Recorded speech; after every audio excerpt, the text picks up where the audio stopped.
Sounds of Stadia podcast, episode number 100. That's right, ladies and gentlemen, we made it. We hit the milestone. Here we are, episode 100. You're joining myself, Chris, alongside the man of many pixels himself, Mr. Richie. Your audio gate totally cut off that there. It's probably a good idea. This was terrible. It sounded terrible. Just edit a noise in. Edit in. I'll do it yourself with it. Yeah. There you go. Nice just for you. And the returning special guest, the techie daddy himself, Mr. Tom, returning for a very special 100th episode. How old are you? What? How old am I? How old are you now? How has fatherhood aged you so quickly?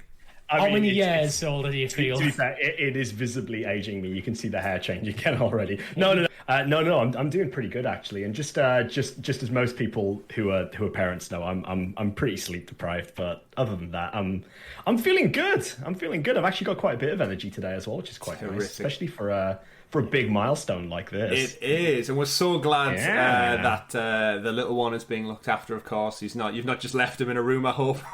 Look after yourself. I've got some stuff to do, son. Of course, massive congratulations to you, Holly, and the rest of the family. He's an absolute beauty, and we're looking forward to seeing him grow up alongside his daddy. He is. He's a good lad. It's hard to believe he's almost a month old as well. He's literally just couple of days out from 4 weeks at this point. It's just mental. By the time this episode airs, actually, he is 4 weeks old. So that's crazy to think. To be honest, what a milestone already. Yeah. So absolutely. Speaking of milestones, we will no doubt bring up your family, children, everything, because a lot of our viewers and listeners, of course, are parents out there.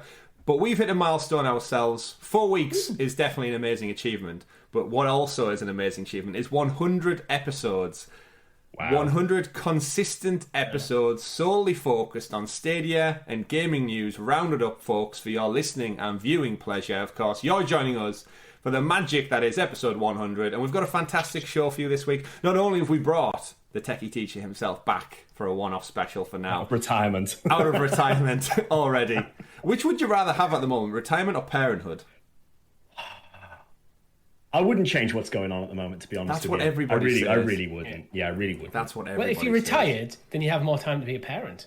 And more time to do the podcast. But then if you're retired, you've got to do your pension, you've got to go do the gardening. There's all those other old people stuff that I'm joking. You love gardening. I do really enjoy gardening, I should say. But that's not what we're here for today, because like I said, we've got a great episode for our viewers and listeners out there. We're going to be talking about a roundup of all the last couple of weeks. We want your takes, Tom, on things. We're going to be getting into all that.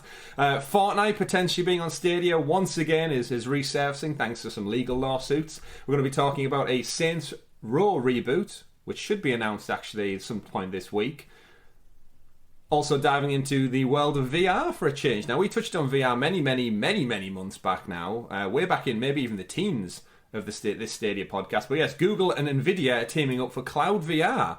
So we've got some interesting topics to branch out to, and that loads of sales figures for games that are on the platform, as well as not so many sales figures for certain titles on the platform. Speaking of Outriders, all that and much more. But before we do delve into all of that, do remember, people, like the video, subscribe to the channel, and share with your friends so they are kept in the loop with everything we do here at Sounds of Stadia. Not only do we do a weekly Stadia podcast, we also do live streams, let's plays, first looks, and many more things with the wonderful Stadia and cloud community out there. I do want to kind of challenge the people who are watching along on YouTube, guys, because we look at the statistics, we can see the statistics. We're up to 100 episodes, and only about 20%, maybe even less, subscribe and like the video. And I'm really intrigued to hear all these YouTube algorithm stuff. So if you are watching, you've made it to 100 episodes with us. We know over 500 of you listen and watch on podcast services or the YouTube channel. While you're here, just pause for a brief moment. Deep breath, take in the air. Take that index finger or thumb, whatever your preference is. Use another appendage if you really want to. And smash that like button. And we just want to see if it increases the reach. Now we've hit 100 episodes. I want to see how far we can take this, because we do it with the amazing support of the community out there. You know what I want? I'm going to add to this challenge. It's 100. It's an episode 100. I want 100 likes. Ooh. Okay. I also want to see people comment as well. If you're watching this far into the episode already, I assume most of you will be. Just comment below as well. Just 100 gang. There you go. 100 gang. Were you here from the very beginning? Yeah. Were you here from the very beginning? Yeah, let's know the first episode you watched. Yeah. Oh, yeah, I'd love to. Some of the earlier ones, of course, weren't even video, but we are going to do a very special episode of the Sounds of Stadia SideQuest this week, where we're going to delve into the world of content creation, our lives, the impact being a content creator has on you. Is it hobby, job, all those sorts of things, and the strains it puts on people and the demands and the pressures of it, because I know there's a lot of our audience who think about this kind of thing and have partook in it themselves, and it's no easy task. So again, it's made all the more easy though by your love and support. So thank you everybody out there, and a special thank you to all of our members. Of course, over 50 of you are members of the channel. They've clicked join below and they've given us that extra bit of support, which lets us reinvest. And we should point out, as we stand on episode 100, we've got some exciting things in the pipeline for the channel. Some very, very exciting things. Stuff we've had to commission stuff to be done. We've paid people, experts in their own field, to do something for our podcast, and we'll reveal all that in due course. But it's only made possible by your love and support. So speaking of love and support, gentlemen, we love games. We do. Everyone who watches loves games. So before we delve into all the exciting, spicy, tasty, juicy news for the week, Tom, as you have returned to us majestically from the clouds above, I would like to have a little bit of a catch-up. Not necessarily about what you've been playing so far, but just to run you through some of the Stadia stories that have been happening in your absence, just to get your quick takes on them. Because me and Richie really struggled with certain ones where they delve into the deeper meanings of technical specifications. Okay. So just some quick fire takes. We won't spend too long because it is a busy, busy show this week. But let's rewind the clock. All the way back. You've just Not too far. You've just gone on paternity leave. You've got all the time in the world. You can still stretch, bend over. You don't feel tired all the time. And then all of a sudden the news drops that the Chromecast with Google TV have Stadia on them. Yep. Quick takes on that. You have a Google TV? How have you been finding the new interface? I actually use Stadia quite regularly on the Google TV now as well. I've got a controller that just sits downstairs. It's good for those 3 a.m. morning shifts that I'm going through at the moment. I think the interface is good. I think it's a bit janky that I have to move between my controller and my remote. So often that can be a bit annoying. Would like to see the store on there. That's one thing that I think is quite lacking, is that I have to go to my phone to purchase something for it then to appear, and that's a bit annoying. Still missing on the Chromecast Ultra as well, so... Yeah, but the other annoying thing is, and this is only a small thing, but because Holly and I both have Stadia accounts, we actually have to back out of the app entirely if we want to change who is actually using Stadia. Doesn't really matter too much because we've got family share on, so she's got all the games on her account that I've got on my account, so you could argue she could just play on my account. But just thinking to the future for anybody who's got kids who might have only certain games shared with their kids, you might not want them to have access to things like Dead by Daylight, Resident Evil, and so on. So for you then to have to back all the way out to go back all the way in, it just seems a little bit far-fetched. So there's a few things I'd like to see them update there, but overall I think it performs smoothly. The games look great as well. It's good so far. It's good so far, but room for improvement again. I have multiple Chromecasts, one each. There you go. That Google ecosystem again. Yeah. That's just one step too far. So yeah, great on the Chromecast news. The one thing me and Richie did go into quite a lot was the Steam Deck, of course. Big PC gamer yourself. Yeah. And I think probably a lot of people would love to know your takes on the Steam Deck itself. I think it's an interesting piece of kit. I think I'd be very interested to see how it performs when it comes out. The specs look really good, to be honest, for a small handheld device. I think I have the same sort of reservations that some of you had as well in terms of like the storage, but I know there's additional storage cards. You could add memory to it, and as time goes on, the amount of storage we can actually physically get into those micro SDs, SDs, whatever it is getting better and better. So, it could be good. My issue with that is those cards, I'm not necessarily sure what the transfer rate is like on them for actually loading games in there, because it is a type of flash memory, so it's like an SSD, but I don't know how fast it will actually perform. That was kind of the crux of my concerns. Yeah. At least the base models, SD cards are good, but is this transfer rate good enough? Yeah. And in terms of using it for access to cloud gaming, I mean, again, it's a great piece of kit for anybody who's got the money to fork out for that. But it's sort of for Stadia purposes, if I sort of angle it on a Stadia perspective, it's kind of a moot point when you think about one of the selling points for Stadia is the fact that we don't want to pay console prices, or it's for people who want that lower base entry point. So it's good and bad again. I think for PC gamer, brilliant. I'm excited to see when it actually does come out what it's like, but I personally can't see myself using one because I'm quite happy with what I've got at the moment. Yeah, it was an interesting one. I think I'm just so intrigued to see how it lands. I've seen some stuff since we covered it about Phil Spencer of Xbox coming out. He really loves the device, and then I've seen loads of like people jump onto the fact that it could be like a portable Xbox. But then that makes me think, well, xCloud, that creates a portable Xbox in itself. If you get a Razer Kishi and a phone, like they've got a partnership Xbox with Samsung for that very reason. That why would you need the £350 device? Again, I get it's for some people out there. If you're a PC gamer on the go, terrific. But yeah, there's still that big part of me that just thinks it's almost like it's almost too late. Now cloud's on the rise. This device would have been phenomenal 5+ years ago. But I feel like, the way cloud is evolving, like month on month, year on year, and it's only going to get bigger and better with infrastructure.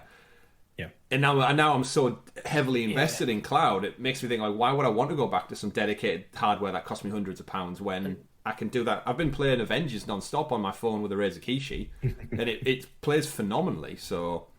But yeah, Steam Deck one of my as well is it's Wi-Fi only. It doesn't have mobile data. That for me would be a massive improvement to that sort of mobile device. If you didn't need to have a Wi-Fi connection to download or play online games. Indeed. I mean, there's an argument you could make there that people who have unlimited plans you could tether. I think a lot of Wi-Fi out there in the general public is still unreliable to an extent. So. The only reason I can see it being quite useful is moving around your house if you want to game downstairs or in bed.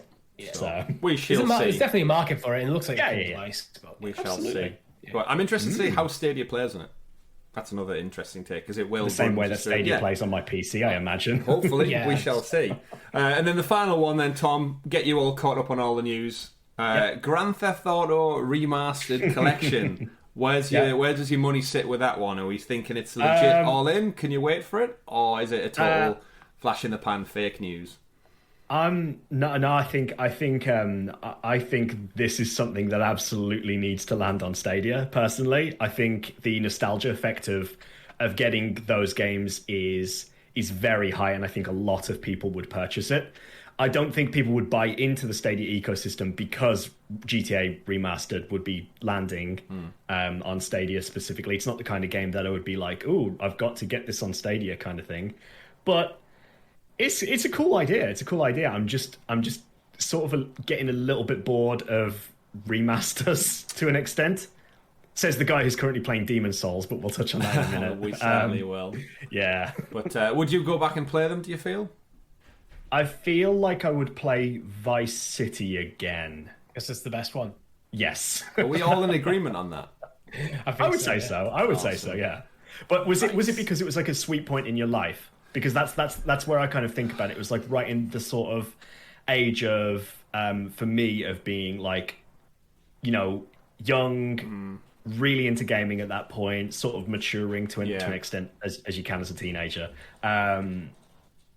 Probably playing a game that is age rated higher than I actually was at the time it came out. Oh yes, it's definitely. So maybe there's a bit of a nostalgia, a bit of a sweet spot there, but I still really enjoyed it when I played it the first time. So I just love the 80s. I know a lot of our audience probably love the 80s as well. So if only simpler times. But yeah, in and amongst all those games, great to get the catch up, get those details. We'll go back and re-edit those takes in on the old podcast episodes. We won't really. That's far too much time and dedication. But what I will like to switch on to then, before we get into the news, is what have you been playing? I know we've caught up off camera.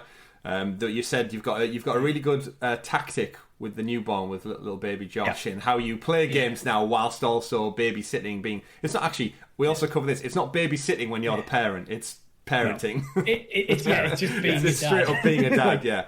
So it's slave labor. You don't get paid for exactly. it. So in your ridiculous early hour feedings and relaxing and just being generally awake at hours of the night, which me and Richie know you're not much of a night owl to begin with.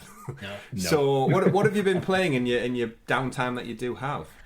To be honest, I think most of the stuff I've been playing has been on PS5, just because I've got the PlayStation set up downstairs on the TV. It's the only 4K TV we've got in the house, so it sort of makes sense to have it hooked up to that. There's no point hooking it up to one of these 1080p 1440p monitors or this 1080p screen I've got up here. I've been playing, as I said before, I've been playing Demon's Souls remastered on PS5. I absolutely love it. It is absolutely effing stunning visually. It's a beautiful game. Again, like everybody said at this point, the load times are fantastic. It's very silky smooth. It's nice playing in such a high frame rate all the way through the game as well, and it just feels like a good experience overall. Demon's Souls as well is sort of a nice break in the Soulsborne franchise, because it's I'd probably say it's one of the easier ones, if not the easiest to play. It's not as ruthless as Dark Souls or Bloodborne, so it's a good entry point for anybody who wants to try that level of difficulty.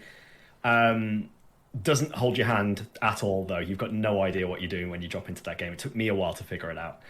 Other than that, I've been playing Final Fantasy XIV. I've jumped back into the MMO. It's easy to digest for me to just jump in, log in online with my character. I've got a lot of classes to level online with that.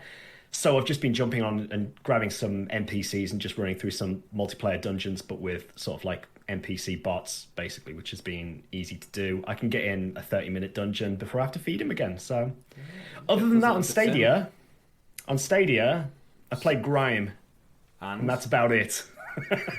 You did tell us pre-show that you tested the waters with Scrat's Nutty's Revenge. Oh, Revenge, yes. Nutty's... Is it Revenge? Is he after Revenge? That's Scrat's Nutty Adventure. Well, I don't think it was Revenge. Adventure. Is that like the sequel?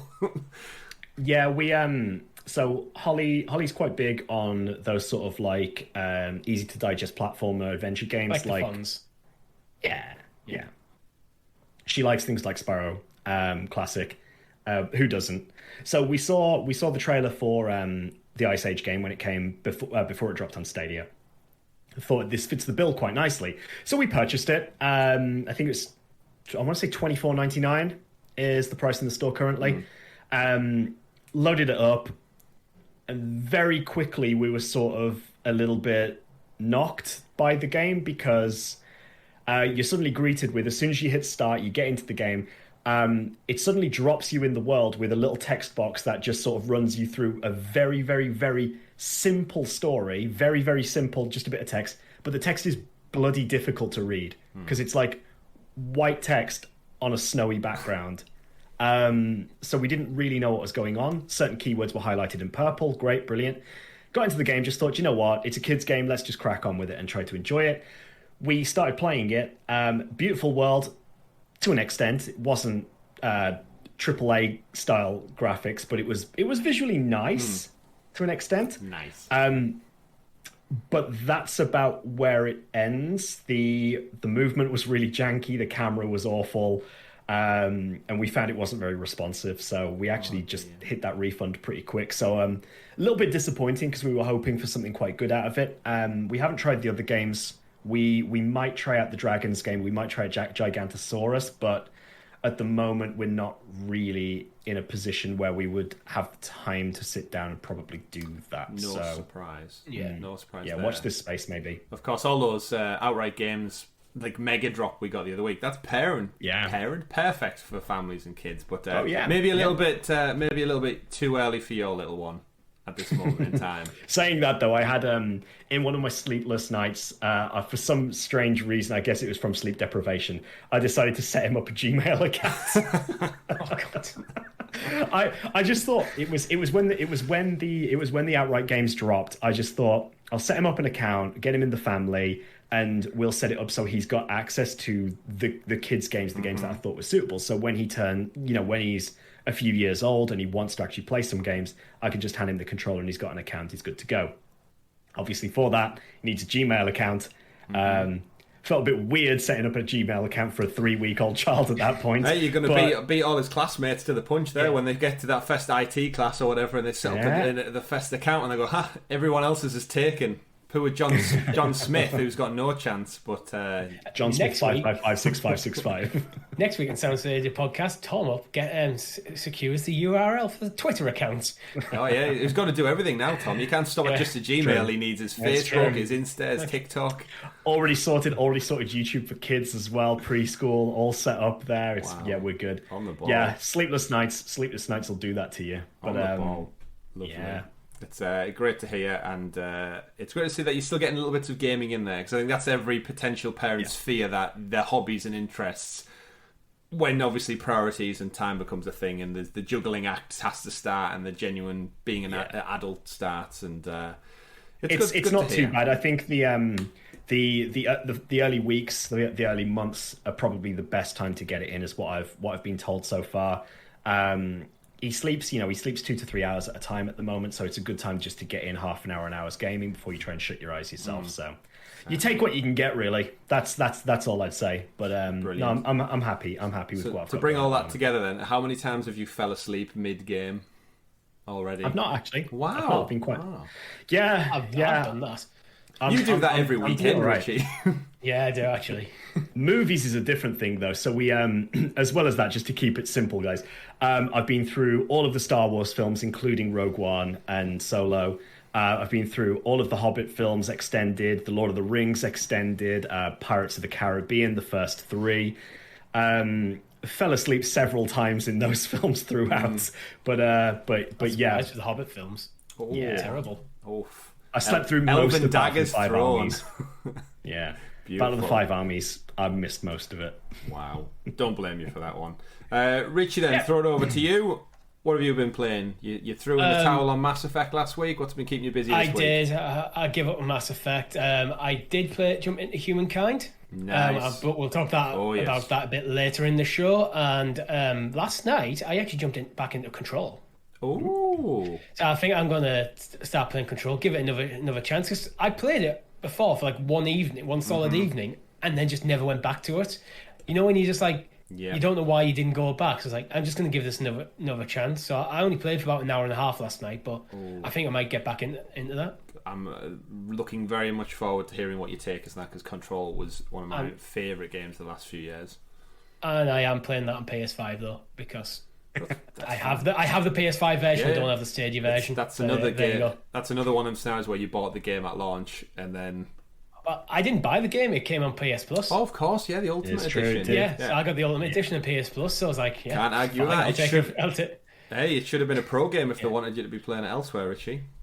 That's how the market works. Because we're going to be talking about Game Pass and that kind of setup and how it affects developers. That is part of our news stories. I'm telling you, I'm final missions away from Mass Effect. I put about 7 hours into it last night.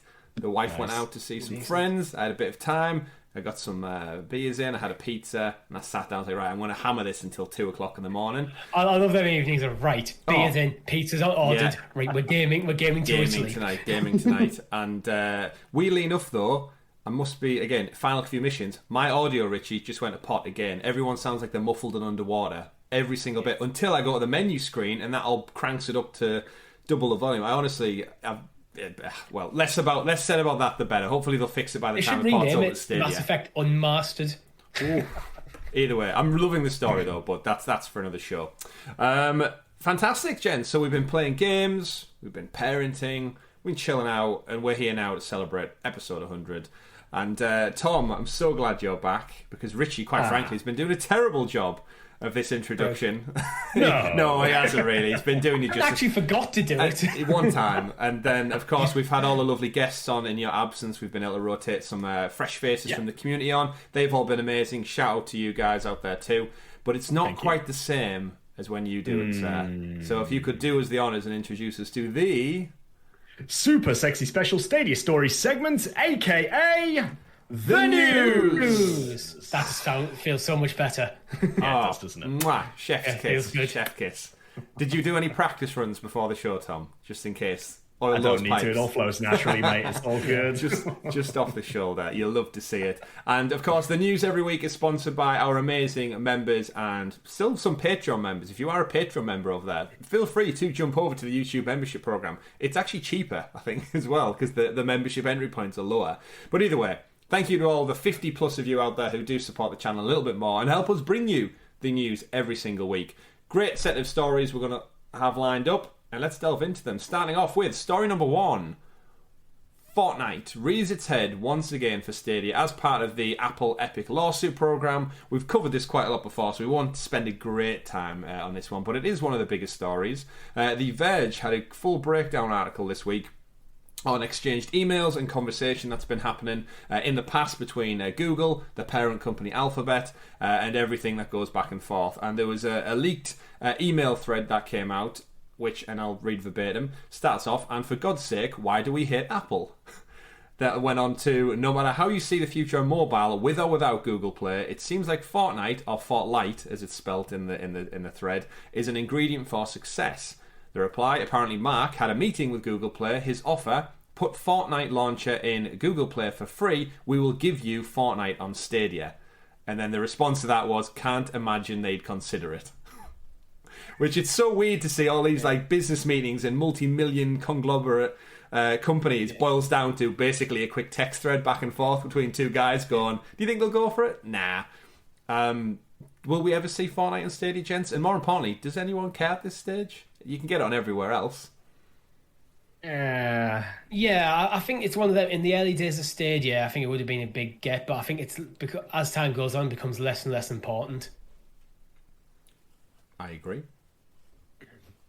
Fortnite's one of those games now where I think it just exists. You know, it's obviously got a big pull to it, but I think it's to an extent it might be past its heyday. I'm not saying that it's dead in the water or it's not worth getting on Stadia. I think it certainly would be nice to get on Stadia.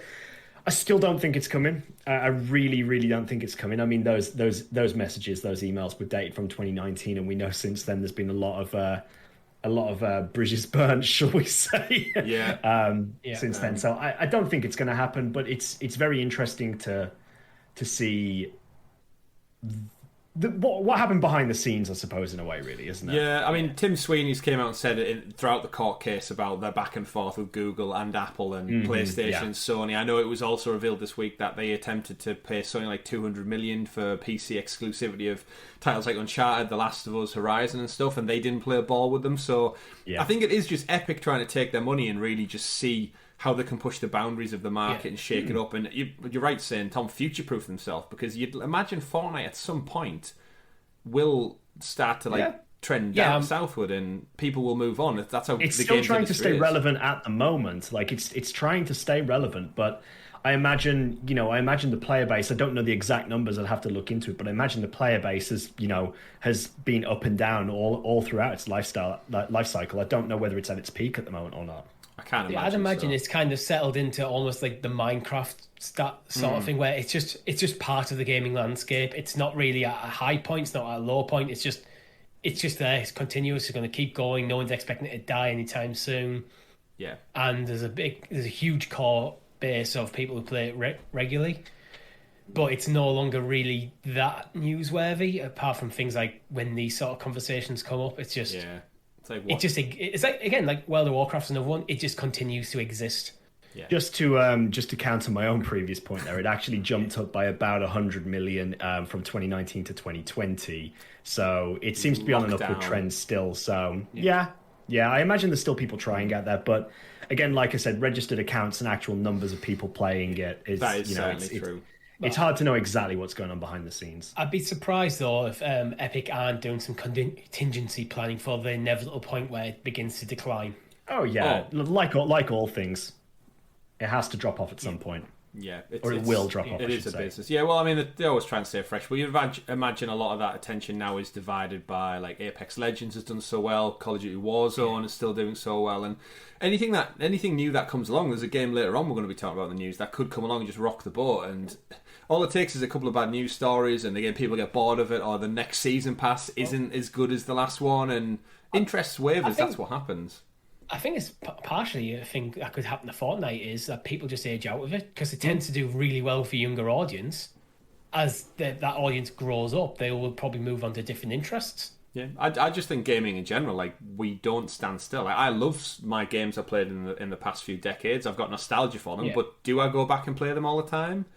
Not really, but one or two. So we'll keep our eyes on this one, of course, as time goes on. Interesting thing on Fortnite this week. Did you see they're getting a bit of shit over Among Us? They've got a whole new mode out that's basically straight up Among Us, but they didn't collaborate or work with the team behind Among Us at all. Even though they're a little indie studio, they've reached out for collaboration just to see their work basically copied and pasted. It's what's that meme where it's like, can I use your answers? Yeah, just change the words around a little bit, and they just straight up just. It's a bit of a shame. They should have worked with them because Among Us have collaborated with loads of people. There was the Ratchet and Clank crossover was as part of it with PlayStation, and there would have been a great collaboration there. People running around in Among Us skins and Fortnite. Yeah, but now they've just got this imposter. Is it imposter mode? I believe it's called. But either way, funny, ironic. It's called imposter as well as they take the exact same game from another developer, but. Either way, we'll move on to the next story of the week, which is Gamescom Live is this week. We are actually not covering it on the channel for a change. We did cover it last year, I believe, but I'm away on vacation in London. Tom, you've got a child to look after. Richie, I mean, you could do it yourself if you wanted to, but I don't sleeping. I'm probably going to take the night off, to be honest. Yeah, well-deserved rest. We've made it to 100. We can sleep easy now.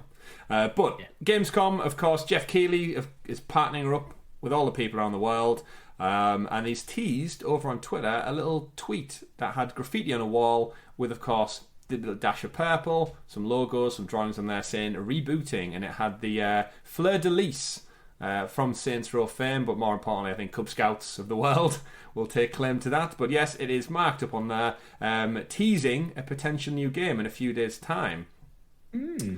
Which then, if you actually click the link that he teased with it, it takes you pretty much straight up to saintsrow.com. So that is pretty much confirmed that we will be getting a Saints Row reboot, is the theory, because it was 2013 was, believe it or not, gents, was the last entry in the series. 8 years ago.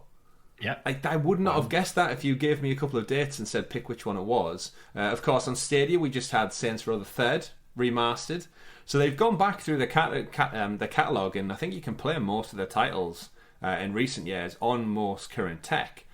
So I think maybe with a bit of a hiatus, is the world clambering for a Saints Row reboot? Tom, I think you've played them more than any of us. I think the world's clambering for GTA 6 at this point. Wow. So I mean, getting a Saints Row 5 in there is probably a decent shout for Volition at this point, because there is sort of like an opening, I suppose, in a way, really, where GTA 5 has been out for so long. And we've talked before in the past about how how good the online is and how big the online community is for GTA 5. It'd be nice to see Saints Row do something similar, maybe pull the numbers with them a little bit as well and get something in there that GTA 5 currently doesn't have.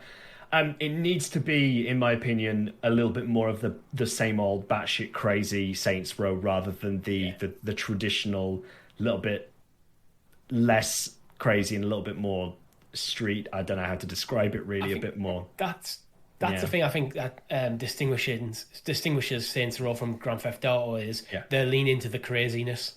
Just go full nuts on this.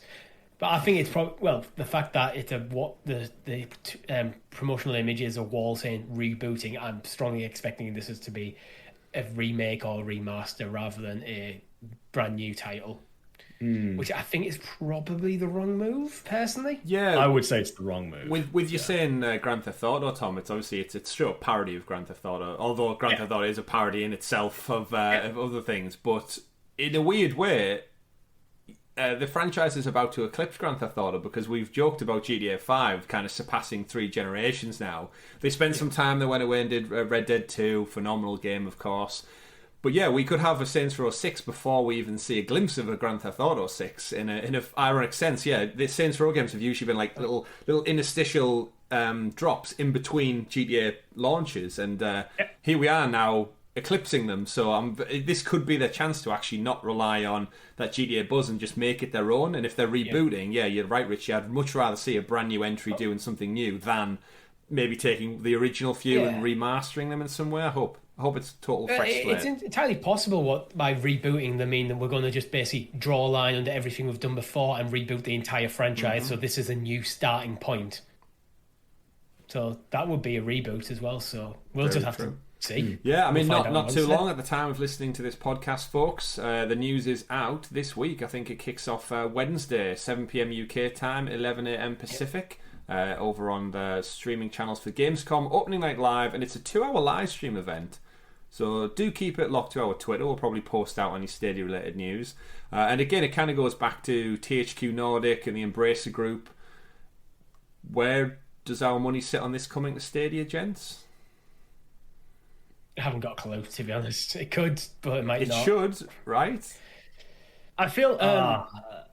I've been away for so long. It's a Jeff Keighley event, and Jeff Keighley seemed to have no interaction with Google Stadia in the slightest, so I'm going to put it down as a no, as a prediction. I don't think this is Jeff Keighley's event. I just think he uses his Game Awards kind of presenting prowess to get in, because Gamescom's traditionally Germany, right? That's the big massive thing that happens in Europe every year. It's Europe's E3 essentially, and he's just kind of tacking himself on because Jeff wants to be at every major event. And he's doing a cracking job at it. He's very much just the figurehead for everything. Since E3 fucked up their own event going digital through lockdown and everything, but it's weird. It's such a weird place where we're still at now. We're nearly 2 years into Stadia's life cycle, where there's previous games, there's previous entries on this franchise on the platform, there's a relationship with the wider umbrella companies, and yet, because of the way they announce things with lack of roadmap and everything, we kind of do just sit here going, And then if we're not getting the Saints Row reboot, what the hell are we getting in 2022 outside of a couple of indie games and FIFA 23 maybe? Fingers crossed for that.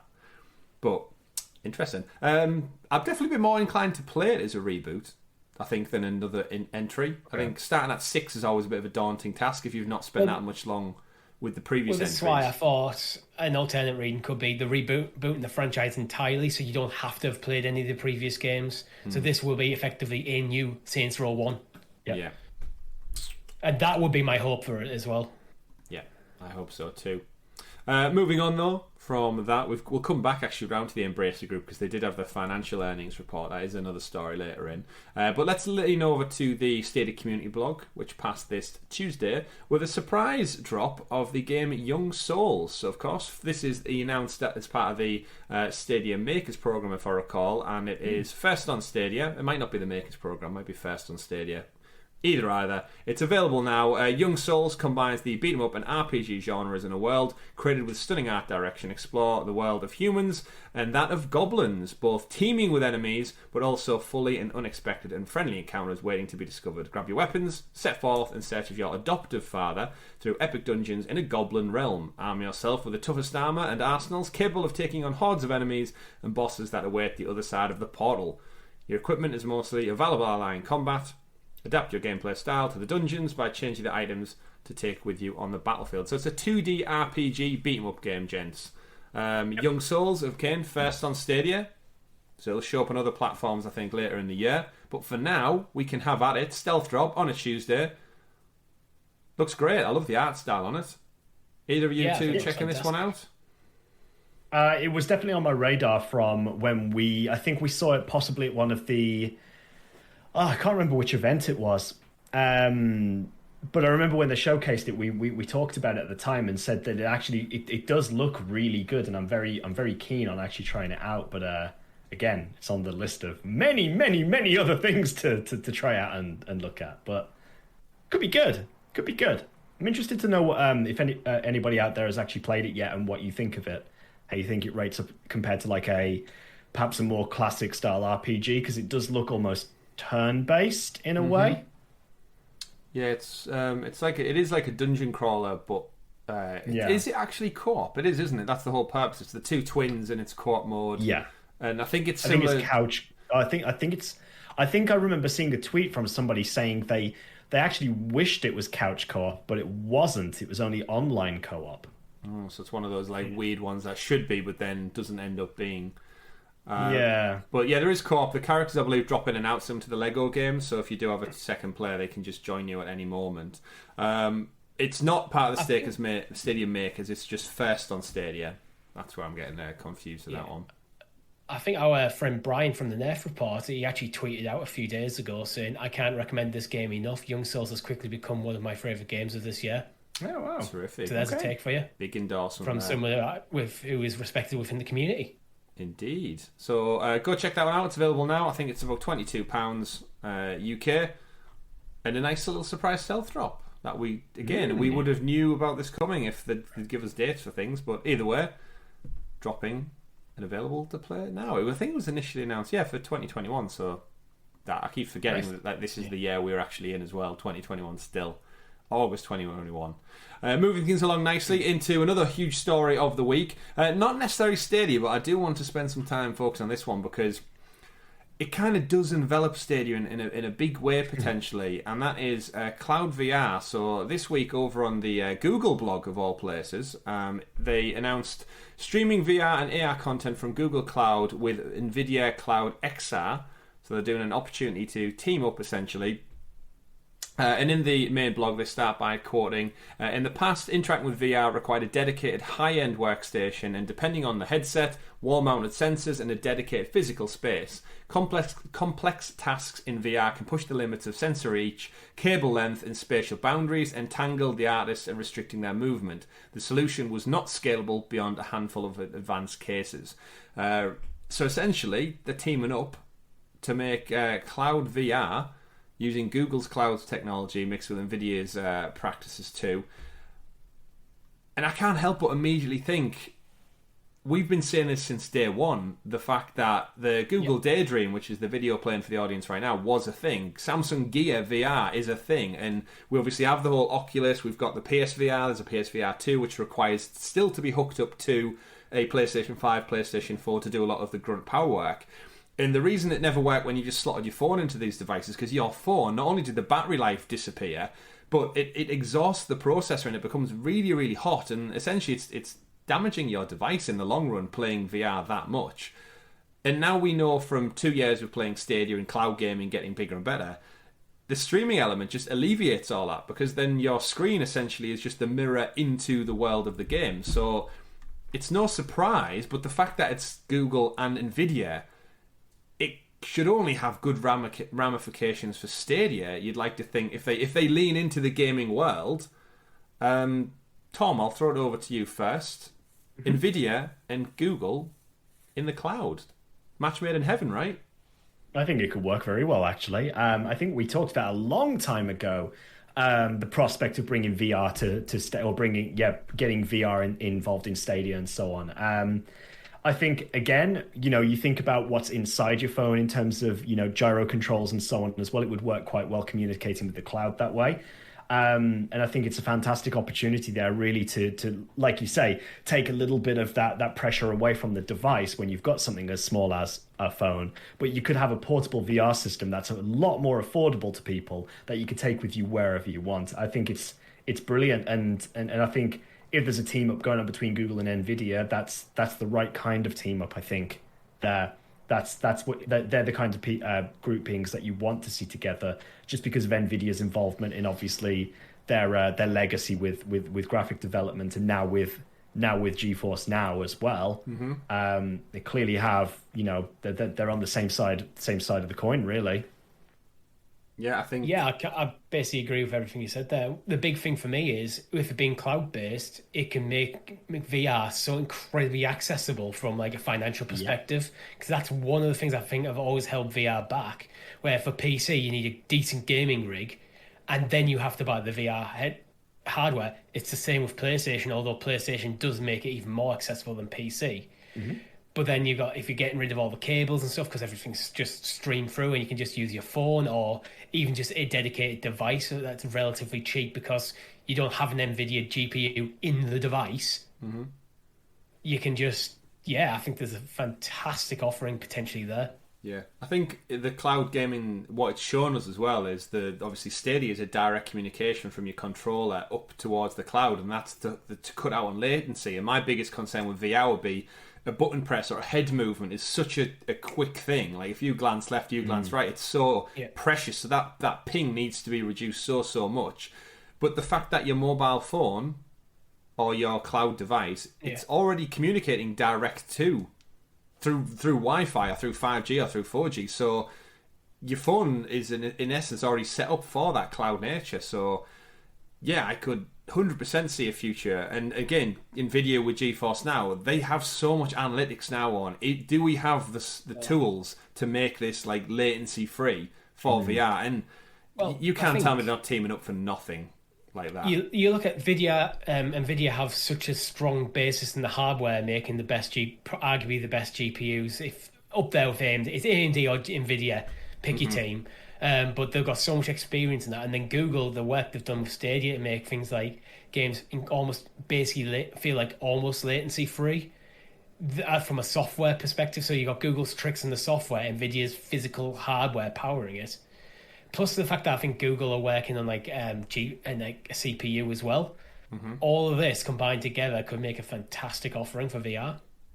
It really could. And it just makes you wonder, don't you, when, again, we joke about all these companies and Epic suing Apple and Apple suing Google and vice versa. And I've said that the industry I work in is these companies all have like lawsuits against each other and cross patents, and it's just kind of the world that they all exist in. But they all still get along if it makes business sense.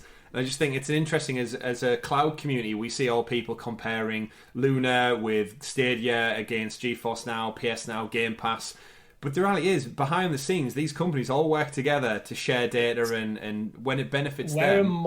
We're a lot more tribal than the businesses themselves. They'll do whatever makes business sense to them. 100%. And I think this is a terrific business move, and I cannot wait to see where it goes. Because I know there's AR in there, and it's like augmented reality stuff. It's fun, but it's very gimmicky.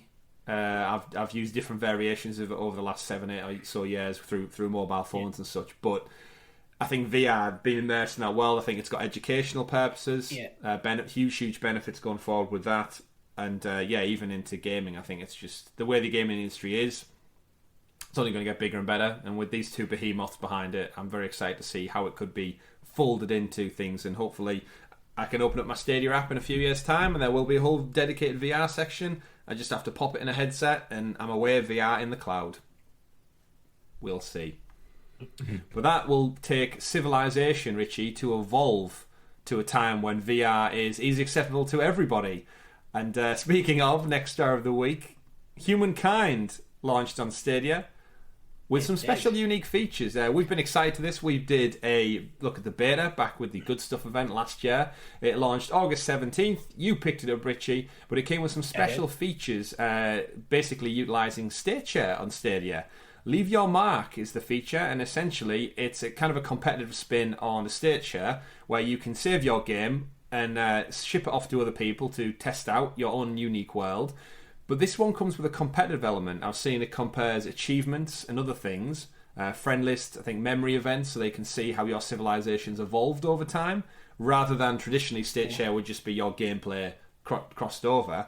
But Richie, throw it over to you. You're the man who's been all over this touch control stuff as well. Give us your first initial thoughts. So the State Share stuff I haven't dug too much into because I've only actually just played one game. So if anyone wants to, go check out stuff. Because when I was playing off of the left-hand side, I occasionally did get notifications from Stadia with the Stadia logo. So it was taking at key intervals, certain snapshots of what's happening. I think they'll probably happen at key milestones as I develop certain technologies, as I progress through the ages, etc. So I haven't had that much time to dig into that in any depth, but it looks like there's some really cool stuff that can be done there. Touch controls. Yes. I've got a Pixel 4 XL, so it's a pretty sizable phone, and I found that the UI scaling was a bit inadequate, to be perfectly honest with you. I still found some UI elements quite small. A bit more dynamic scaling would have been better to maybe pick out the smaller stuff. Yeah. I think your mileage would differ if you have, for example, a decent-sized tablet or a 2-in-1 laptop. You'll probably get a lot better performance out of it. But it all ran perfectly smoothly. It was quite intuitive, even with like the three-finger presses to bring up menus. But I still think it's a game that serves better with a nice big screen and mouse and keyboard. But I'm loving the game so far. Terrific. Exactly what I wanted it to be. How did you find the tutorial? Because I know when we played the beta, we struggled a little bit to get our head around the initial welcome to the game. But I've seen a lot of stuff on social media saying they've actually totally redone the startup.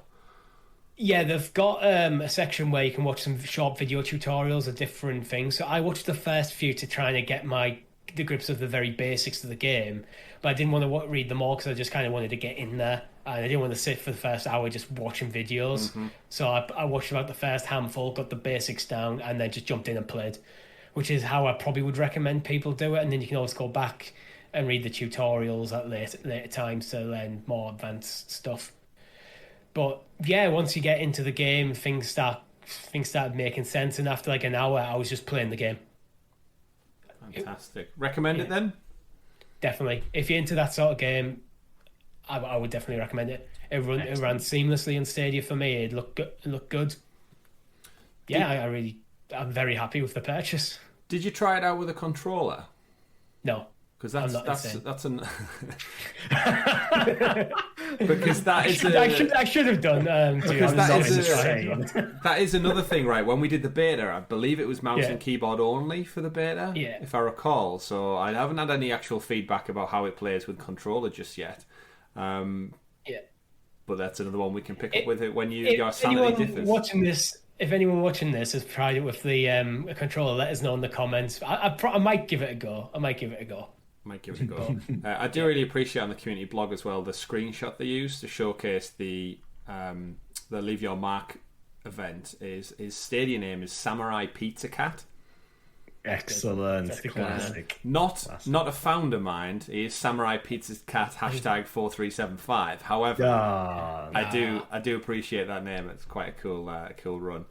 How far did send a friend request? Send a friend request, yeah. Whoever it may be. That poor employee over at Stadia was like, "Do you really need to use my own account?" Yes, we do need to use your account, Samurai Pizza Cat. You're our most favoured employee. How far did you get? The community manager, maybe. How did you get any Civ? I actually completed one entire game. Wow. I will be honest, I played in a giant map and with only two players, so myself and one other, just to literally this was I want to get down the grips of the basics without having to worry too much about other civilizations encroaching on my island, that sort of stuff. And I unfortunately accidentally lost the game because when you finish the tech tree, it starts basically time. I think you have a turn or two to finish up. My score was lower because it's based on a fame score. So based on the exploration, how well you've done in combat, technologies you researched, how happy your civilizations, all that sort of stuff. And I lost. It was narrow, but I lost. And it's quite sour when you're like, oh yeah, I'm the one who accidentally set the end the end of the game in motion, because it was an accident. And then that meant I lost. Oh, brilliant! What did you? Quick search. There's quite a lot of Samurai Pizza Cats on really? Yeah. Maybe they're all test accounts. That's like their go-to. Ooh. That's such a unique name. I would not have thought there was several variations of it. Yeah, there's about 8 or 9 of them. Wow. Shout out to all the Samurai Pizza Cats out there. Yeah. And I hope you're enjoying Humankind. Just like Richie is enjoying jumping back into Control. Even if it isn't on Stadia, we do have some news this week. Next story, that Control has passed 10 million plays. Wow. Since its launch. Remedy's, of course, big budget game came out, and we covered it a few weeks back that they're branching out into a Control sequel, a online multiplayer spin-off, and a bunch of other titles. But essentially, they released their investor call, as most of these companies do throughout the course of the year, regarding their Ultimate Edition and the launch on Google Stadia, and also the inclusion in the Epic Games Store. And they've came out and said, overall, new platforms, services, and special offerings give us valuable lessons for the future, bring in additional revenue, help us reach new audiences, and increase Control's brand awareness. Control has already reached a formidable audience, having been played over 10 million plays. The growing audience and brand awareness are valuable as we continue to support Control. And like I said, the eventual letter goes on to discuss big budget game projects in the future. They've got their partnership game with Epic Games, which has been half funded, and they have a 4-player core PvE in the world of Control, known as Condor, and then it's also going to solidify another big budget title for Control in the future, which I'm not surprised because, again, it's an awesome game. They've also developing the story mode for Crossfire HD and Crossfire X, which I think is their Epic deal.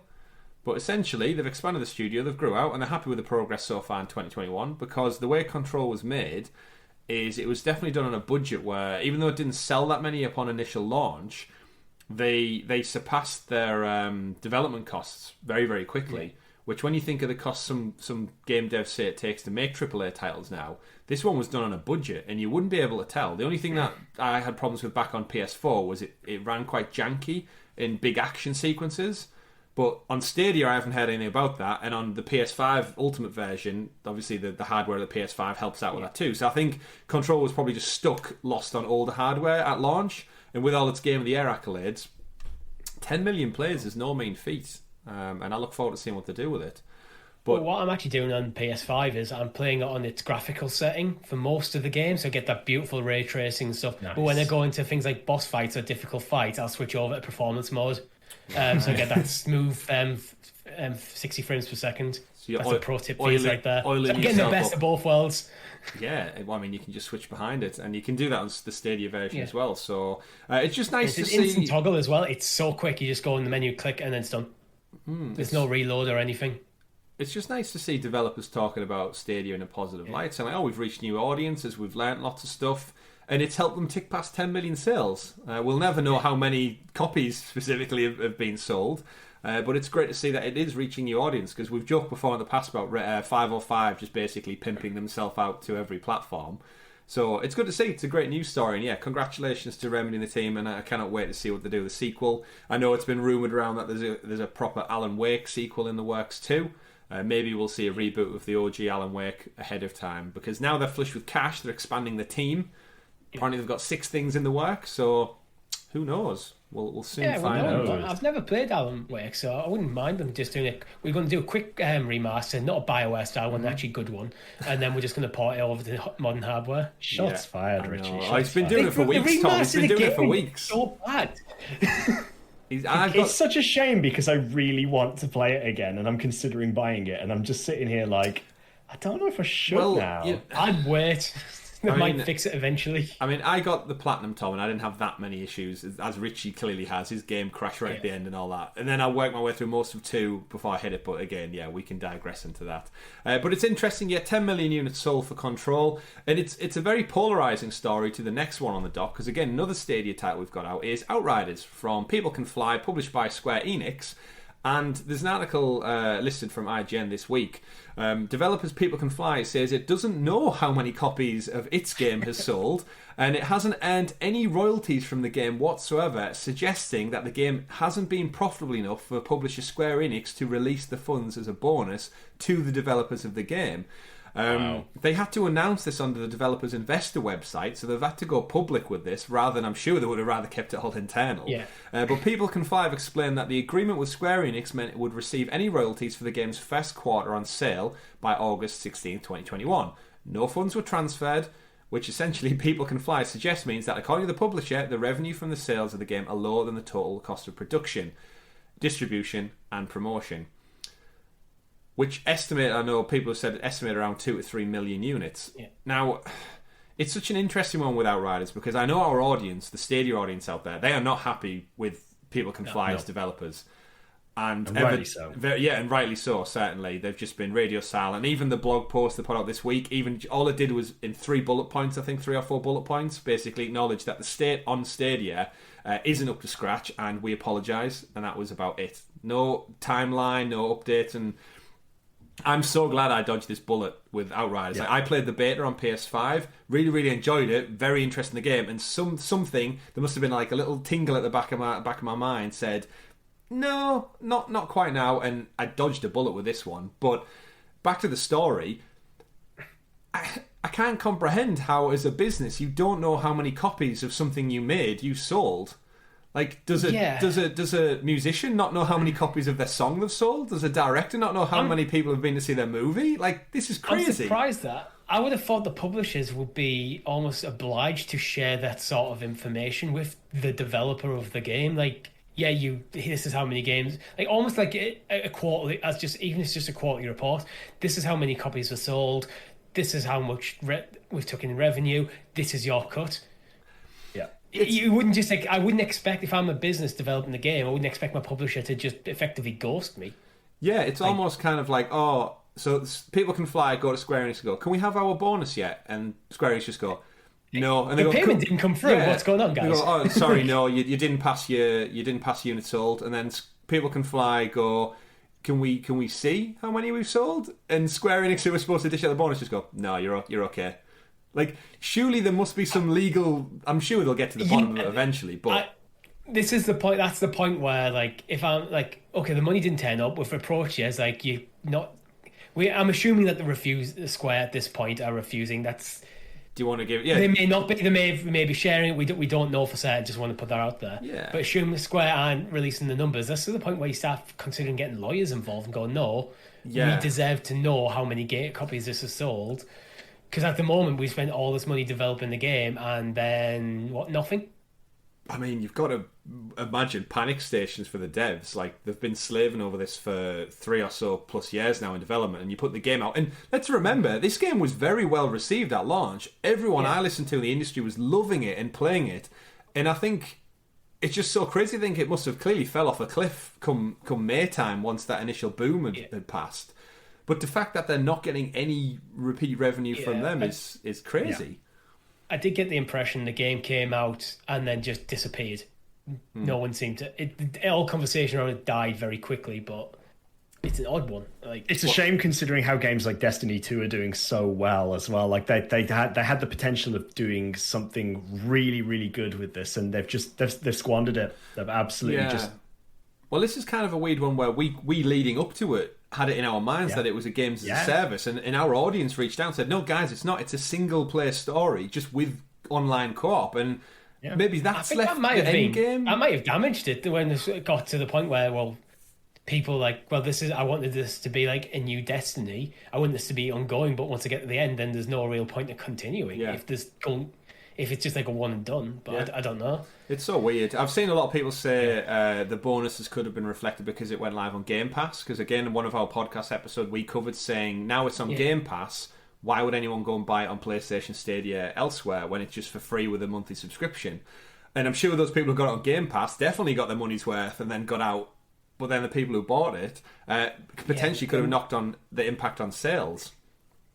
If that's what Microsoft will have numbers. Microsoft have numbers how many unique people have played the game. They'll have a way of calculating the revenue share based on how many unique players, time played, whatever their algorithm is. But let's hope that money was enough to help the devs out a little bit. It's kind of a similar. It reminds me of Scarlett Johansson and the Disney Plus scenario right now. So in her contract was depending on how the Black Widow movie performs at the box office. And then, of course, Disney went and released it on Disney Plus day and date. So you've undercut your market value in her contract. So now she's taking them to court over it. Is a similar thing potentially here with Outriders? Did they know the game was going on Game Pass? Or was it Square Enix who negotiated that? Or was it the devs? And there's a lot of... funny enough, back to the other story about Epic. Everyone's suing everyone. And everyone's at each other's throats over these business things. But it's so weird. The Scarlett Johansson Disney Plus thing, that feels like Disney are... their hairs is linked directly to box office receipts. Where seems to be... Square haven't made their money back on the game. Therefore, there's no money to send to the devs. Yeah, very true.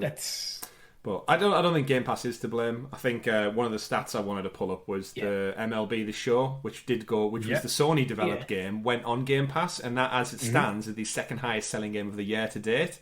So clearly, it being on Game Pass doesn't impact overall sales because we know how well that's done from Sony's figures and such. But it's just a weird one. I mean, this is very much a tip of the iceberg story for me. There's more to come. I'm sure there's plenty of Stadia players who own Outriders who are thinking this is a bit of karma, but I guess we'll have to watch this one. Will we get a sequel? Is it even worth the time and money right now? Will we get a patch season pass or anything? We don't really know because the devs clearly, for Stadia specifically, it's their last priority right now. If they ain't even getting paid bonuses, they probably don't have the funds to stretch for a Stadia patch or port. So, well, I feel sorry for the actual people, the developers who worked on the game, because they might have personally had bonuses tied up to this that they were counting on for their income. Yeah, but that's the world of games development. Harsh as it sounds. Next story, speaking of things that are quite harsh, Tom, games that you love taking away content. Stranger Things, Demigod Gone, and Dead by Daylight. And I had to get that one in there. I thought of that pun when I put it in the doc. It's leaving. So we've played Dead by Daylight. You love playing as the Demogorgon. It's apparently it was only time DLC, as far as we're aware. Even though you had to buy it, right? It was a pack. Yeah, like all of the survivors and the bad guys, the villains. You have to purchase the DLC there. Interestingly, I should just add a quick caveat here that it's not actually being removed from the game. It's only going to be removed from being purchasable. Yeah. So for anybody who has that is a big difference. Oh yeah, it's a massive difference. So don't be fooled by by the way that this is actually sort of branded.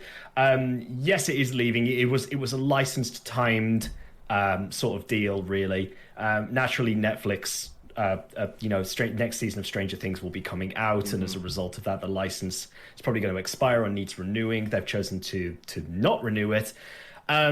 So yeah, if you don't have the Stranger Things DLC for Dead by Daylight, then it's sort of going to be your last chance to buy it, because otherwise you won't ever be able to get it. Makes me feel kind of good that I've actually got it now, though, because it means that it's sort of like a pool of people who will have it and it'll never be obtainable again. Yeah, it's going to go to the upside down. We should point out as well, there is 50% off all characters and outfits right now. So if that is something that you've been on the fence about, definitely recommend picking up now so you can keep it. Yeah, I think that's going to run until September. So jump on that for the last remaining weeks of the month. But we should point out, when one door closes, another one opens up, because they're also bringing Hellraiser to the game instead now. Yeah. So Pinhead himself is going to jump in and join the roster of crazy characters available on Stadia, of course. What is it? Hellraiser the movie and Pinhead's the character? I've not seen this movie. It's one of those things from horror that I've always seen this character in the face and I recognise it. It's been made fun of in Family Guy, Simpsons, everything. But I've never once seen the movie, or it's not even been on Channel 5 at 11 o'clock in the morning for me to catch. It seems like such a cult following. Yet I don't know what it's about. I just know he's got pins in his head. That's as much as I know about Hellraiser. I've never watched the movies either, but it's such another iconic horror villain, isn't it? What's his special? Yeah, it was originally released in 1987, based on a book from 1986. So it predates me and you release, Chris. Oh. Sorry, I just don't know. Tom, were you born in 87 or 88? 1988, mate. Yeah. Oh, right, so predates you as well. 1962. Yeah. Wow. It was originally released on the 10th of September 1987, the movie. So crazy. It's just one of them I haven't watched either. So. Yeah. Oh well. I'm sure Hellraiser fans out there, go raise hell, buy it, and probably definitely if you're interested, buy it, because they'll probably take it off you in a year's time. So get in whilst you can. Moving away from Stranger Things, I wanted to jump over to the Embracer Group, because we spoke about them earlier with Saints Row. Just a little story, we'll touch on it briefly, but Embracer Group, of course, making upcoming titles like Tiny Tina's Wonderlands and a bunch of other franchises like the Saints Row game. There's a little bit of fervour over on the community forums and social media. Of course, THQ Nordic, Koch Media, Coffee Stain, Saber Interactive, Gearbox, who make Borderlands and stuff. They had the full financial breakdown report, as they do every year, going well in depth into every division, every branch, media divisions, everything. However, there was no mention of Stadia on any upcoming titles, but more importantly, even on titles that are already out on the platform and we know are coming to the platform, no mention of Stadia there. It's almost as though somebody didn't get the memo, which is weird, because yes, even as I look now, under Koch Media, Saints Row the Third Remastered, which of course only came out a few months back on Stadia, according to their financial reports, PS5, Xbox Series X. That's it. So I don't want to read too much into this, and I don't want to spend too much time on it, because it is just a financial report for fancy bigwigs who are making money off shares. But is it weird that the absence is still a thing? To me, it suggests that it's the percentage cut that they get from Stadia is marginal compared to the other platforms. So when they're putting these reports together for investors and stuff, that it just wasn't a big enough of the pie to actually specifically mention. That would be my reading of it. I have found it one place. I should retcon that. Gearbox Entertainment, under the Borderlands 3 Director's Cut, Stadia is listed after PC. It's the second one. Yes, it is. So that's the one. Anywhere else? It's crazy looking through this financial report how many people they employ at these places. Somewhere called Quantic Labs has a head count of 352 employees, and that's just for quality assurance.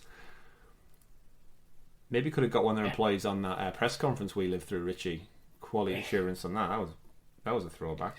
But either way, this is the sort of thing I think you can read way too much into if you want to. You can just read these numbers and spin it however you want. This isn't written for us. It's written for the investors. So this is written with mind. Here's the information that we think investors would want to know right now. Yeah. One hand clapping, which of course is still in early access on Stadia. PS4, Xbox, mobile, Switch, PC. No Stadia. But yeah, I think people just read too much into some of the things. It would be great to see it there because they've got like 100 plus games listed here, so it would be great to see it on some more, if not all, especially the likes of Tiny Tina's Wonderlands. But let's not rely too heavily. Like we know, things like to be stealth dropped, as this week's community blog did showcase to us. Yeah. So, moving away from that serious financial talk, let's get into some more fun. And next story of the week, we've got WatchDogs going all out Assassin's Creed style, guys. I got really soured on WatchDogs Legion in the end, but now they've announced that some details regarding the next title update. Darcy, a futuristic assassin, will be added to the game as a playable character for season pass owners. London, of course, looks beautiful. The game is fun. I had a great time playing it. It was only just the issues I had with some of the collectibles and stuff which glitched my game out. We won't talk about that here, but it's been long teased, I think, bringing Assassin's Creed into the future, especially within the Assassin's Creed franchise itself. And there is the irony that they're all tangibly linked up through the Bloom Company and the Templars and modern day, the past. But this is the first time I think you're going to get to genuinely run around in an open world environment with an Assassin's Blade in modern times. And I think it's great. I'm looking forward to it. I'm actually hyped to see what it looks like. And it kind of makes me itch for a full Assassin's Creed game in modern day times, but just like maybe give them a gun as well as the hidden blade. Because let's face it, Assassin's Creed hasn't been about the hidden blade all that much for the last several entries. Brought it back a bit in in Valhalla, but I think it was missing in Odyssey, wasn't it? Yeah, that was the big thing. It came back. Yeah. But yeah, I mean, futuristic London, you can still do all the hacking things, of course. Just do some hacking with a blade instead. Two types of hacking. Certainly. They do have the Legion of the Dead content, which is due to update in the next couple of weeks as well. We talked about the beta a few weeks back. Yeah, I just think it's good for Watch Dogs. It's taking arguably one of Ubisoft's best franchises and applying it to one of their not so best. I think this could be the last time we see Watch Dogs. I don't think we'll see a match made in heaven, inanimous heaven. But excited to play that one. Neither of you two check Watch Dogs out, right? No. They're on sale at the moment, the OG ones. If you're going to pick one up, I'd recommend 2. 2 is by far the best. Sunny San Francisco, better protagonist, just better story overall. Dead sec. Or you could just get Ubisoft Plus and play all 3. Back to back. You totally could. Speaking of other Ubisoft games, though, Rainbow Six Siege, we've heard of that. We've played that a little bit before. More recently, is getting some Resident Evil skin content as well. One Leon S. Kennedy is showing up as part of a fan favourite pack. Not that much. You can't really see your character in Rainbow Six Siege, so I'm always curious what these packs actually mean. But yeah, there's a crossover event we saw earlier on in the year. It kind of came out around the time of Village. And Leon, some of his skins. I'm excited by this because the skins actually come into one of my favourite operators, Lion, as well. So Lion S. Kennedy. Lion S. Kennedy. That is the name of his franchise. I think that's the only link they could find there. It's let's put a Leon Kennedy skin in Siege. Yeah. Who should we give it to? What's the name that's closest to Leon? Lion. Lion S. Kennedy. Interesting thing with skin packs in a first-person action game. But it's a great time, Tom, to segue into you checked out my and Richie's performance representing Team Sounds of Stadia against Grace and her team. What did you think of our performance? Did we do you proud? Yeah, you did me very proud. Actually, I want to say to the Stadia community team, you need to step your game up next time. I think maybe ask for a little bit of time off so you can practice prior to it. I'm just going to throw the gauntlet down once again and say, there needs to be a rematch at some point in the future. but you need to step it up, because at the moment that just sorry, Grace. So you won't like me for saying this, but it wasn't the best reflection, was it really? That's fighting talk from someone who wasn't there to fight. Yeah, I was there in spirit. I mean, next time is what we say. We will see you next time on the battlefield. Absolutely. Yeah. But anything can happen in the future. We'll have to wait and find out. It's true. It's nice to see events like that, though. I'd love to see more. Oh, yeah, definitely. Like massive props to the community team over at Stadia as well for actually getting involved and doing these sorts of collabs with content creators and the community in general, because that's I love that interaction. I think it's brilliant. I think it's fantastic. So thank you and good. Yeah, I think it was an event that was universally praised. It was a good event from a creator's perspective. As a fan of Stadia, I mean, I enjoyed going back and watching Grace's stream of the match against us. Yeah. Like, that was great fun. Literally after the event, I sat downstairs and just put it on because I wanted to watch the alternate view. Yeah, seeing it from all angles. Yeah. So yes, don't leave us waiting too long, please. We'd like to play that before 2077. Yeah. Speaking of 2077, Cyberpunk has been patched. Wow. I know. You've missed this, Tom. You've missed this.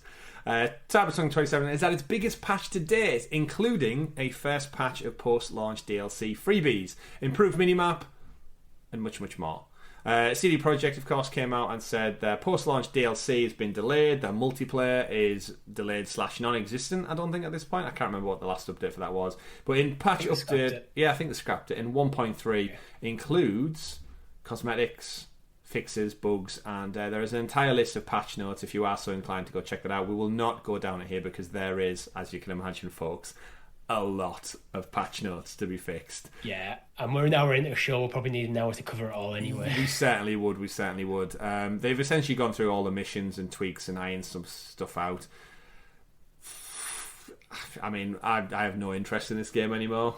I think the boat has very much sailed when it comes to this title, unless it has some kind of massive free resurgence DLC like No Man's Sky, and they say, oh, it's totally been revitalized, it's fixed. I don't know. I feel like it's missed its chance. What do you think? I can see myself playing this again in the future. You finished it though, didn't you? Yeah, I did. I didn't have too many bugs. There was a few, but nothing game breaking. So I managed to finish it, and I really enjoyed my time with it. So I can see myself going back in the future and playing like a different story path. And I am still yet to play it. As in, like, again, I've said before on the podcast, but it's been a while since I've mentioned it. I played through the initial sort of boot up until I met up with Jackie in Night City, and then you have to go find... I think I'm at the point where I've just got the car. Like, I've literally just got the car the first time. Yeah. So that's as far as I am into the game. So trying to avoid all the bugs. I'm looking forward to getting down and actually playing it at some point as well. It's such an interesting story following Cyberpunk, especially now we kind of approach August and the time it was initially supposed to come out last year. It does make you think, what if they just left it another year and just kept working away at it? Yeah. I mean, the PS4 version in America, I think I saw this weekend, was marked down to $10. Even though it does come with the caveat still, I wouldn't recommend getting it on PS4 because it still just doesn't run on that hardware well. Yeah, they should have took another year to do it. We should be trying to get hyped about it now, and they should have just abandoned the PS4, Xbox One generation entirely.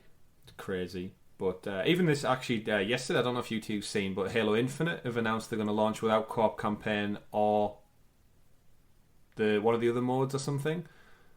And then now I've seen loads of people saying, like, just wait. Just like, I don't want a half a game that comes out. Even though more people play Halo for multiplayer, arguably, it's kind of just like, just wait. I know they've got the problem with it, again, with this kind of whole podcast episode is centered around, like, business, isn't it? They have shareholders and deadlines they need to hit for return on investment stuff. So everyone who's planning on cashing out those shares based on Halo's sales this winter, that's who the people are pushing back. But you can imagine the game devs would be like, but we kind of want more time, but they don't pay the bills.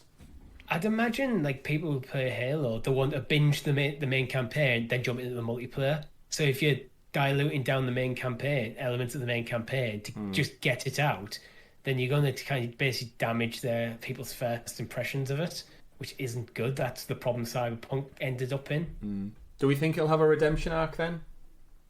Well, Halo. No, Cyberpunk. Halo's not out yet. I think it can do if they just keep plugging away, improving the game. Then it might get like a No Man's Sky sort of thing, where in a couple of years' time, an IGN or something jump back into it and goes, "Actually, this is a really good game." I think if CD Projekt just keep doing what CD Projekt do best, really, just keep chugging away at it. What I'd say now is go back, remaster the first Witcher 1 and 2, and put them out in a little collection, and all your goodwill will come flooding back to you because people forget. Have they released the Henry Cavill DLC yet? The tie-in. It's not actually Henry Cavill, though, is it? I think it's just like no. It's supposed to. It's supposed to be a skin change, isn't it, for Geralt to make him look like? Is it not in line with the Netflix show when it comes out in December? Oh, maybe. I'm so out of the loop. Don't worry. There's so much to talk about. Like this episode already. Yeah. We're going long, folks. We're going long for episode 100. Oh, don't worry. They want this. They've waited to episode 100 weeks. So, a few final stories for the week, just to wrap things up, ladies and gentlemen. I did want to touch on Spiltgate. I don't know if you two have heard about Spiltgate. Yes.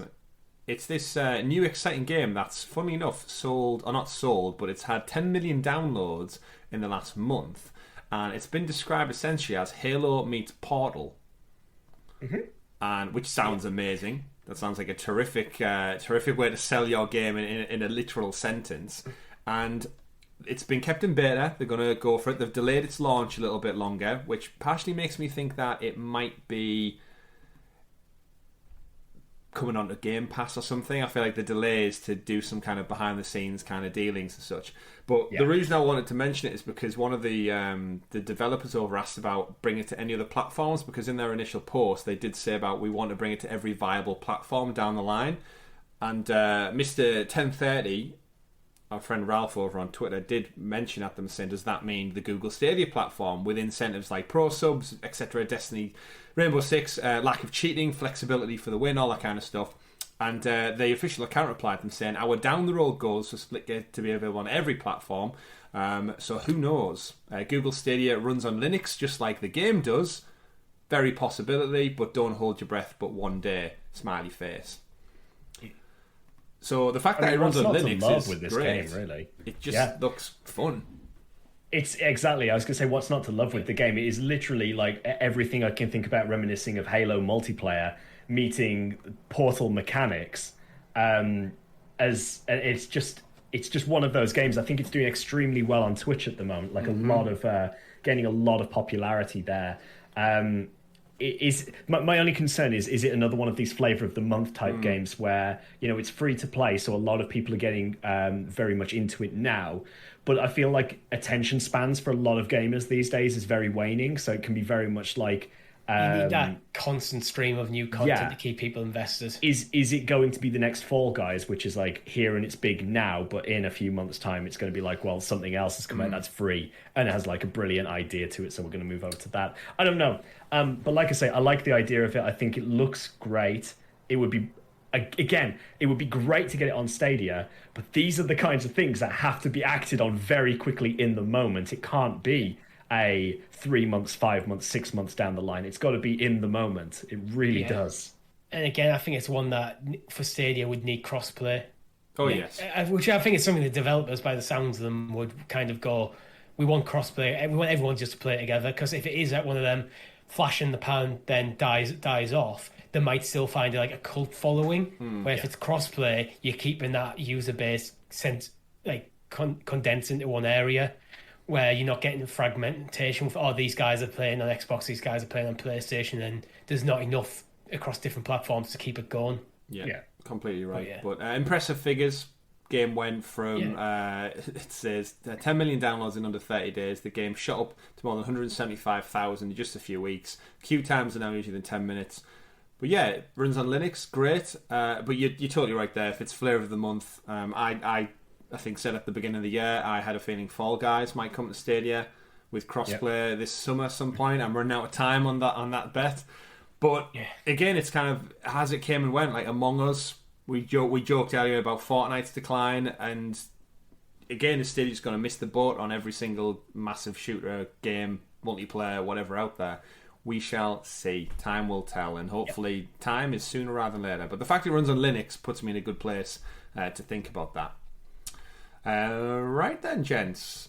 Just round up by letting people know Madden 22 is out there. We're never going to spend that long talking about it because we are not big American football fans, and we also don't know how to play the game at all, as judging by our first look for Madden 21 on the platform. Big laugh though, lots of laughs to be had. It's reviewing about as expected, loads of 7 out of 10s, 4 out of 5s across the board. It just sounds like it's more Madden, runs a little bit smoother on next gen hardware of course, but it is out on Stadia, so go fill your boots, start your seasons, pick your plays, and have some fun out there on the pitch. Touchdown.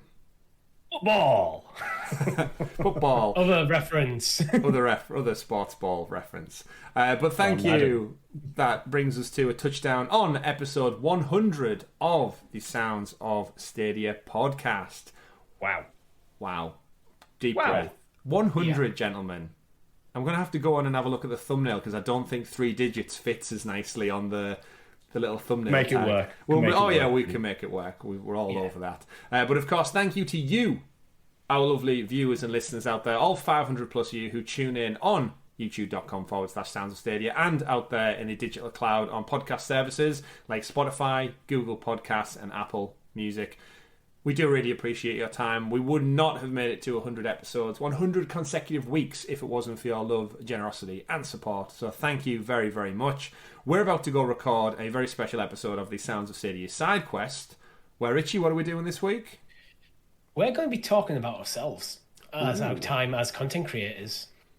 Yeah, I think after 100 episodes, I think we're in a good position to actually talk about its impact. 100 episodes, we've been content creators for almost 2 years. Wow. And we just started this as a hobby. But if you want to know more about that, do check out Sounds of Stadia SideQuest. Our members do get it 6 days early.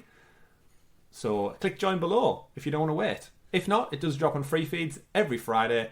You can check that out here, available then. Thank you very much to my lovely 2 co-hosts, the man of many pixels, and the returning Tech Daddy himself. Whoop whoop. Tech Daddy. And you lovely people out there. Okay, no more episodes. Of course, do enjoy time with your family. There's still no rush to get back from your paternity leave. I'm not going to say maternity leave like I always do. Paternity. Good pat on the back for doing a good job, and then the sickle down your back, I've heard. But we'll leave you with that lovely image, folks. Don't forget to check out our Thursday night live streams, our first looks, and our Let's Play series over on the channel. Hit us up in Discord if you want to talk a little bit more about all the Stadia games that are happening out there in the world. My name's been Chris. I've been Tom. I've been Richie. And I almost said I've been Richie before I've been Tom because it's been a while. It's been a while. We've been Sounds of Stadia, everybody. Have a fantastic week. We'll see you for the next one. Take care. Game on. 100 episodes! Bye! Yay.